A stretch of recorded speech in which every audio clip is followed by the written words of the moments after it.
I thought people hated Khamenei. Maybe it's fake tears. Donald Trump's reaction to the massive public mourning in Iran captures a very specific Western perspective, that the emotional display following the assassination of the supreme leader is entirely manufactured.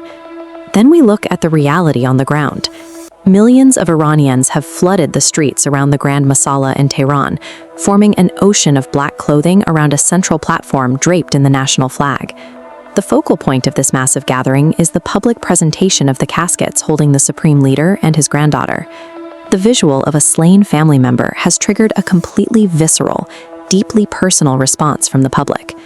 Treating this overwhelming public grief as a theatrical performance misses the reality of the situation. The state of mourning is completely genuine, and writing it off as fake prevents observers from understanding how Iran is actually responding to this trauma. While Iran processes this loss, the geopolitical clock is rapidly ticking.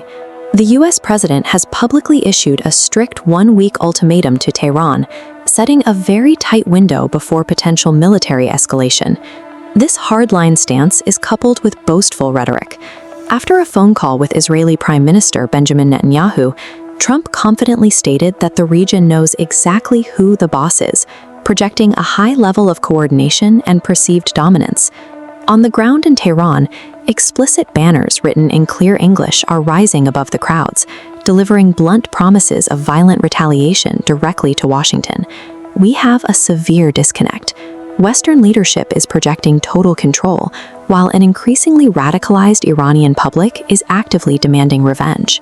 This massive blind spot is accelerating the path to conflict. Historically, when an absolute leader is violently removed from power, the immediate result is domestic chaos. Factions scramble for control, and the nation splinters. Instead of the disintegration many expected after such a heavy blow, the mourning period has acted as a catalyst for survival. From high-ranking political officials to the estimated 20 million people filling the streets of Tehran, this shared experience has consolidated a singular national response.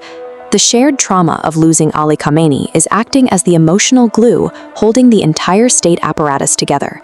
The intense focus on his legacy is keeping internal power struggles firmly in check. The international community looks at a nation paralyzed by grief and assumes it's a nation collapsing. In reality, they are witnessing the exact mechanism Iran is using to survive. This resilience extends directly into their military strategy. Following the assassination, Iran engaged in a brutal 40-day conflict with two major superpowers, and their military infrastructure did not collapse. This network visualization illustrates a defensive strategy known as the Mosaic Doctrine.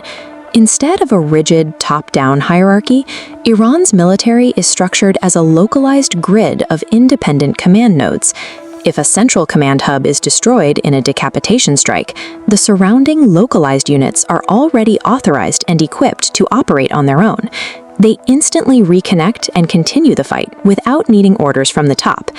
Compare this to Saddam Hussein's military in Iraq. He built a highly centralized army that completely dissolved the moment its leadership was cut off from the head. Iran studied those failures. The Islamic Revolutionary Guard Corps engineered their forces decades ago to survive the exact kind of devastating leadership strike they just experienced. Even with millions pouring into the streets for the mass funeral, there is one highly calculated anomaly. The supreme leader's heir, Mojtaba Khamenei, is nowhere to be seen.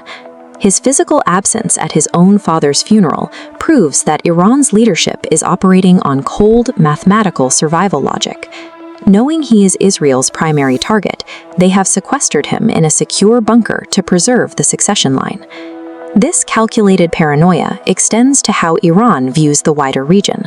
President Masoud Pezeshkian has heavily criticized the international community for remaining completely silent as Israel continues its daily strikes in Gaza and Lebanon. From Tehran's perspective, these ongoing strikes are part of Israel's broader strategy to fuel perpetual instability and chaos across the entire Middle East. Iran sees itself entirely surrounded by adversaries who believe the Islamic Republic is fatally wounded and who are eager to exploit that perceived weakness to reshape the region.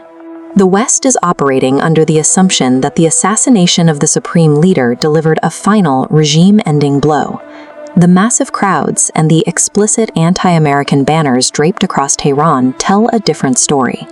These are genuine indicators of a society undergoing total national mobilization. Two very different clocks are now ticking down. On one side, we have expiring ultimatums from Washington.